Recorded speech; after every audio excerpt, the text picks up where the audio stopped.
Have you ever had that feeling that you're not entirely the one driving your own life? Well, in this explainer, we're going to pull back the curtain on the hidden psychological forces that are secretly running the show. We're talking about your brain's secret settings and, more importantly, how you can actually start to rewrite the code. So let's just dive right in with a massive question. Seriously, think about your days so far. The coffee you chose, the words you said, the way you reacted to that email. How many of those choices were really, truly conscious decisions? You might be in for a shock. There's the number. Yeah. According to researchers, up to 95% of your daily life, what you eat, what you buy, how you feel, is all run by your subconscious mind. It's a pretty wild figure when you stop and think about it, right? Now, I know that can sound a little terrifying, like you're just a passenger in your own body. But here's the good news. Just understanding how this autopilot works is the very first step to grabbing the controls. It's about learning the rules of your own mind so you can work with them, not against them. So, here's our game plan. We'll start by decoding our inner world. Then, we'll get into understanding our social interactions, and we'll wrap up with some really powerful hacks you can apply to your daily life. First up, let's take a look inward at the strange and frankly wonderful programming that's running inside your own head. We're going to start with a really fascinating psychological glitch called the Dunning-Kruger effect. So what is it? Put simply, it's a cognitive bias where people who are, well, not very good at something often think they're brilliant at it, while the real experts tend to doubt their own abilities. And this just lays out the irony perfectly. Think of someone who's had exactly one guitar lesson and is already planning their stadium tour. That's Dunning-Kruger right there. See, the less someone knows, the less they're even able to recognize their own mistakes. But on the flip side, a true expert is so deeply aware of how much there is to know that they actually underestimate their own skills.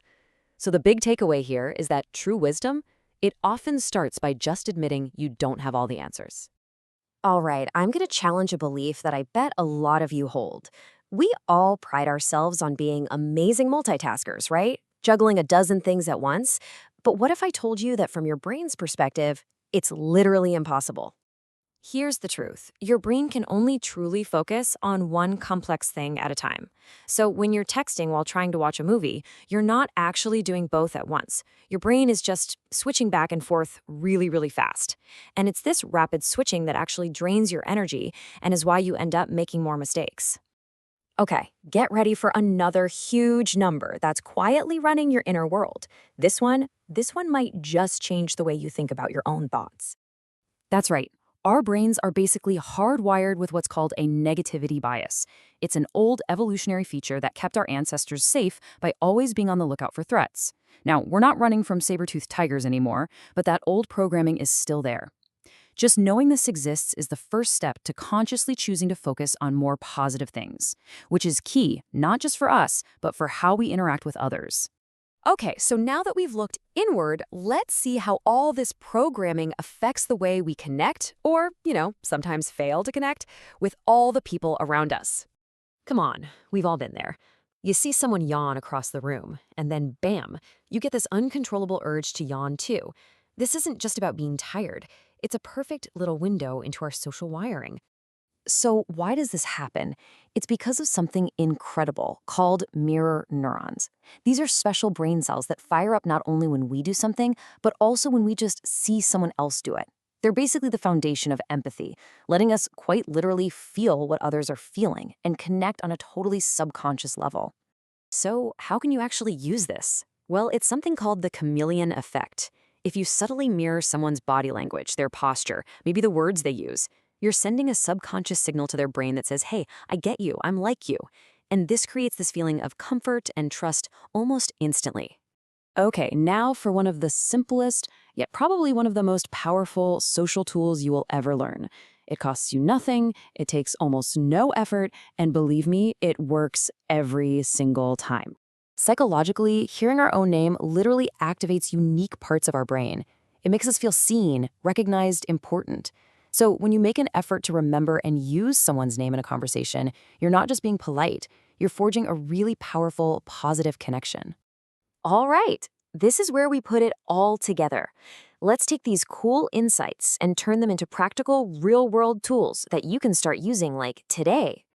We've all heard this one, right? the magic number 21 days. Do something for 21 days, and boom, it's a habit. It's a really nice, simple idea. And unfortunately, it's also pretty much wrong. The real average, based on a major study, is closer to 66 days. And this is so important because it's why so many of us give up. We expect it to feel easy and automatic after 3 weeks, and when it doesn't, we think we failed. You haven't failed. You just haven't gone on long enough. And what's so useful here is how this journey is broken down. The first 3 weeks, yeah, that's all high effort. But the real battle, that happens in the middle, from about day 23 to 44. This is where the urge to quit is the strongest. This is the make or break phase. If you can just push through that resistance, you hit the automation phase, and that's where the new habit finally starts to feel like second nature. Okay, here was a brilliant and kind of weird life hack. If you feel an argument getting heated, offer the other person something to eat or drink. Why does this work?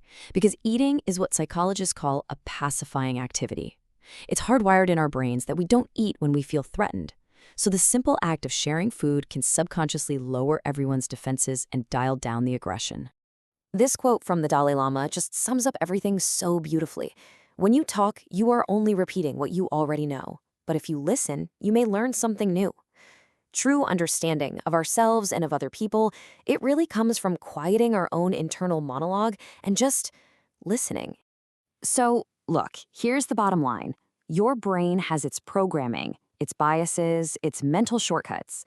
But now you have a little peek into the user manual. You know some of the secret rules of the game. So the only question left is, how are you going to use them?